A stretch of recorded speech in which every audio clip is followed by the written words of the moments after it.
उप कमीशन की टीम आज जामिया मिल्लिया इस्लामिया का दौरा करेगी। जामिया की वाइस चांसलर नजमा अख्तर ने बताया कि ये टीम 15 दिसंबर को कैंपस में हुई पुलिस कार्रवाई में जख्मी हुए तलबा और ऐनी शाहिदीन के बयान कलमबंद करेगी। ख्याल रहे कि 15 दिसंबर को कैंपस में पुलिस की कार्रवाई में कई तलबा जख्मी हुए थे, उन्हें फिर अस्पताल में दाखिल कराया गया था, लेकिन उसके बाद हमने देखा कि तलबा की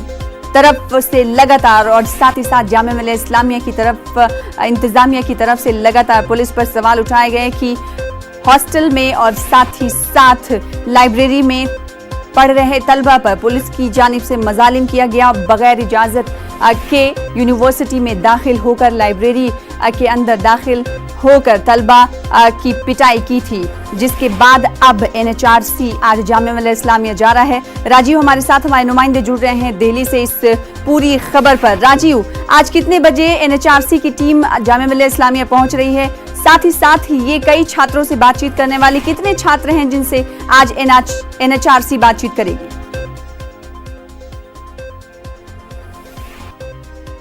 जी बिल्कुल सना, जैसा कि आपने बताया दोपहर 11 बजे के बाद जो है राष्ट्रीय मानवाधिकार आयोग की टीम जाएगी जामिया, और वहां पे छात्रों से वो लोग छात्रों का बयान दर्ज करेंगे, क्योंकि सीधे तौर पे जो वाइस चांसलर है उनका सीधे तौर पे कहना है कि 15 दिसंबर को जो घटना घटी थी उस दौरान जो दिल्ली पुलिस थी वो बिना परमिशन के यूनिवर्सिटी कैंपस में प्रवेश कर गई और छात्रों के ऊपर जो है उन्होंने जो एक्शन लिया, जिस तरह से सवाल खड़ा होते रहे, तो जो छात्र आरोप लगाते रहे कि लाइब्रेरी में छात्र उस समय पठन पाठन का काम कर रहे थे, उस दौरान जो है पुलिस वहाँ पे प्रवेश कर गई और छात्रों को पीटी। तो जो आरोप पुलिस के ऊपर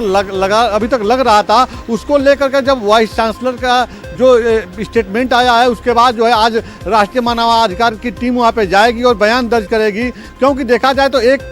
करीब एक महीने तक यूनिवर्सिटी बंद रही है। सोमवार को जब यूनिवर्सिटी खुली है उसके बाद जो छात्र थे वह वाइस चांसलर का पूरी तरह से घेराव किए, उसके बाद जो है यह स्टेटमेंट सामने आया है। परीक्षाएं भी निरस्त कर दी गई थी, तो यह एक बड़ा मुद्दा बन गया था। तो आज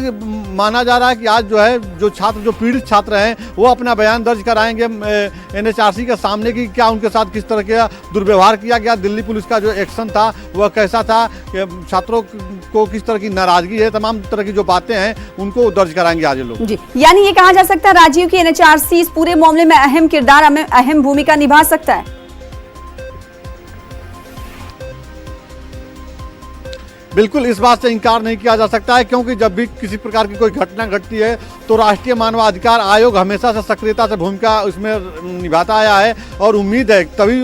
जो है राष्ट्रीय मानवाधिकार आयोग वहां पे आज जा रहा है, उसकी टीम वहां पे जा रही है, और पूरी तरह से जो छात्रों का बयान दर्ज करने के बाद वो लोग अपना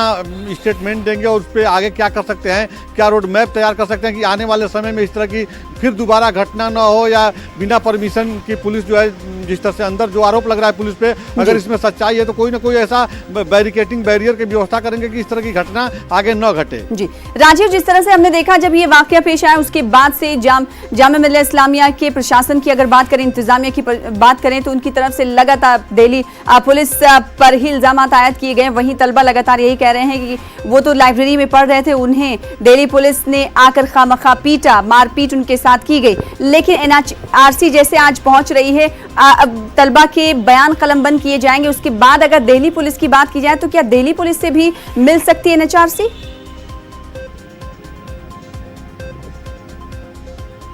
बिल्कुल, इस बात से इनकार नहीं किया जा सकता है, क्योंकि दोनों पक्ष की बात सुनने के बाद ही आगे निर्णय लिया जाएगा। क्योंकि जिस तरह से 15 दिसंबर की शाम को जब बवाल हुआ, जिस तरह से हिंसा घटी वहाँ पे, जिस तरह से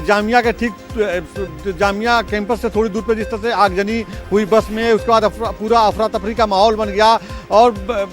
मतलब वहाँ पे पूरी तरह से अराजकता का माहौल उस समय बन गया था, और दिल्ली पुलिस को लाठीचार्ज करना पड़ा। और उसी दौरान जैसे दिल्ली पुलिस के ऊपर जो कहा जा रहा है कि दिल्ली पुलिस बिना परमिशन के कैंपस में गई और छात्रों को के ऊपर एक्शन दिल्ली पुलिस ने लिया, तो दिल्ली पुलिस की भी बात सुनी जाएगी, NHRC की टीम बिल्कुल सुनेगी, ताकि आखिर क्या वजह रहा कि अगर जो आरोप वाइस चांसलर की तरफ से लगाया जा रहा है कि दिल्ली पुलिस बिना परमिशन की प्रवेश कर गई, तो क्या वजह रहा कि दिल्ली पुलिस को इस तरह का एक्शन लेना पड़ा। कोई ना कोई कारण जरूर होगा। आए दिन तो दिल्ली पुलिस प्रवेश करती नहीं है, तो दोनों पक्ष की बात सुनने के बाद ही जो है निष्कर्ष इसमें निकालेगी NHRC। जी बेहद शुक्रिया राजीव, आगे भी आपसे राब्ता कायम